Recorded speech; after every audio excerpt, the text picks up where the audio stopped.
So sisters, one, regarding your behavior, you are the mothers of the future generation. You have your children's eyes on you 24 hours a day. More than they see their father. They are looking at you, listening to your voice, looking at your face, looking what you do in the morning. If you don't pray, do you think your children will pray? If you are cursing and complaining, what do you think your children will do? If you are watching television all day, what do you think your children will be raised up thinking? If you are always demanding, give me this, give me that, why don't you this, why don't you that, what do you think your daughters will do when they grow up? If you are uncovering yourself, disrespecting yourself, showing your aura outside to the people. And what is the aura of the Muslim woman? The nakedness of the Muslim woman. What is her aura?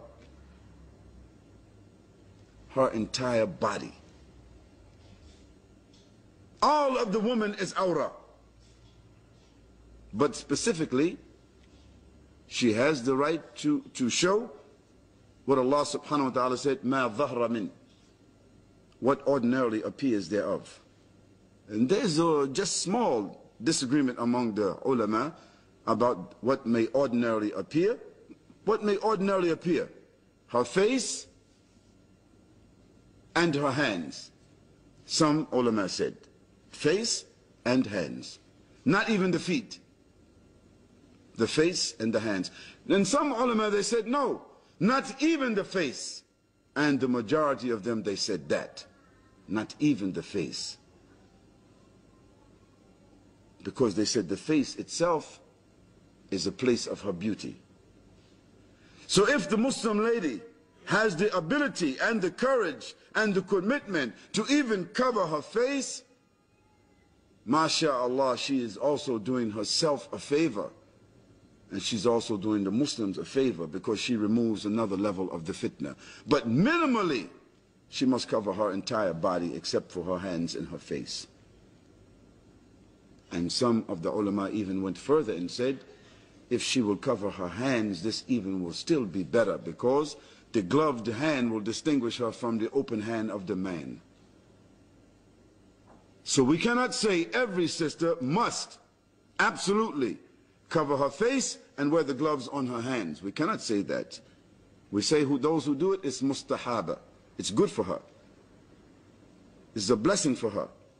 But we don't force the sisters to do that, especially in the kuffar country, where maybe they will feel constrained to even go out, and they will develop a psychosis for themselves. And we don't force the sisters to do that and make them create a psychosis.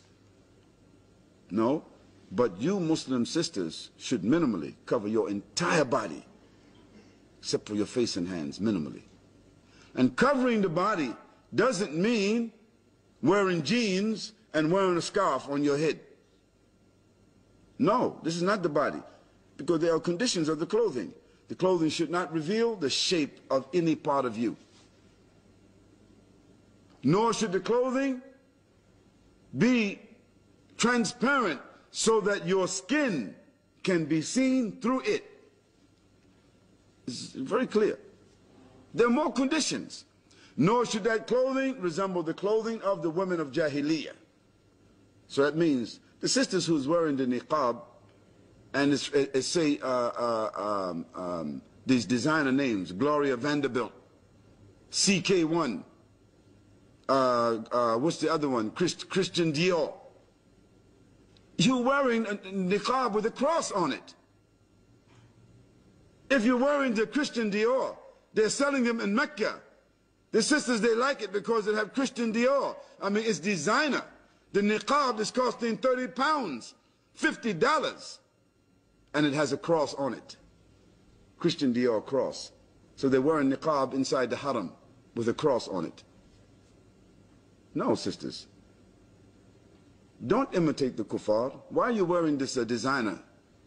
What's the design for? What's the difference between the wives of the Prophet ﷺ, the Ummahatul Mu'mineen, when the ayah came from Allah subhanahu wa ta'ala, the ayah of hijab, when they heard it, they tore their aprons and they covered their faces. They tore their aprons. Aprons mean they took a part of their clothing, their outer garments, and they covered their faces. So we know that what they did, the Prophet ﷺ approved of it, so that means that what they did was correct. So sisters, don't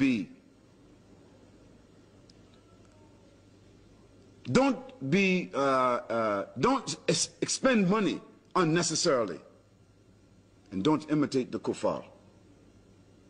Secondly, do not imitate the men. Allah, He cursed the women who imitate the men, and He cursed the men that imitate the women. And also, the sisters is wearing hijab, but they are plucking the eyebrows and designing the eyebrows. This is haram. The plucker and the one who is plucked, both of them is cursed by Allah subhanahu wa ta'ala. Because why is the woman plucking the eyebrows? They are doing this from jahiliyyah, a culture. Because they are wanting to make their eyebrows more attractive to be looked at. Secondly, Allah subhanahu wa ta'ala, He cursed the woman, she wears perfume outside of her home. Why? Because when she's wearing the perfume, when she passes by somebody, the man, he will turn his head and look at her and say, she smells good, and she look good too. So you cause him to do what? Fahsha. You cause him to do fahsha. Because if you didn't pass by smelling like that, he would not thought like that. So guard yourselves. Guard yourselves. What do you think your daughters, how they will dress if you dress loosely? And also, the outer of the woman is also her voice. We know this because Aisha radiallahu anha, after the Prophet ﷺ passed away, the companions used to come to her door to take lessons from her, to take a hadith from her, to take ahkam from her. And when they used to come and speak to her, she used to put her finger in her mouth to disguise her voice. Because she was 18 years old when the Prophet ﷺ passed away, and she was a beautiful woman. So even she did not want her voice, her natural voice, to cause fitna for any man behind the door, behind the curtain. So the sisters should not be talking on the phone. Assalamu alaikum aki, kif halik aki, alhamdulillah, mashallah. How's your wife? How's your family? No, my husband is not here. Mashallah, assalamu alaikum. No, sister.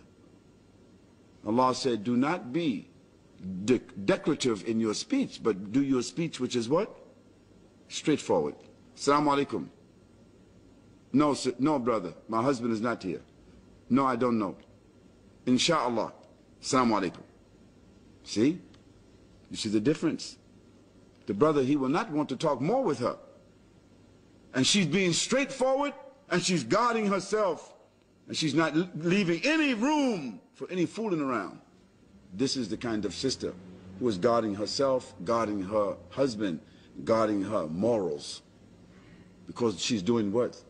She's controlling even her speech.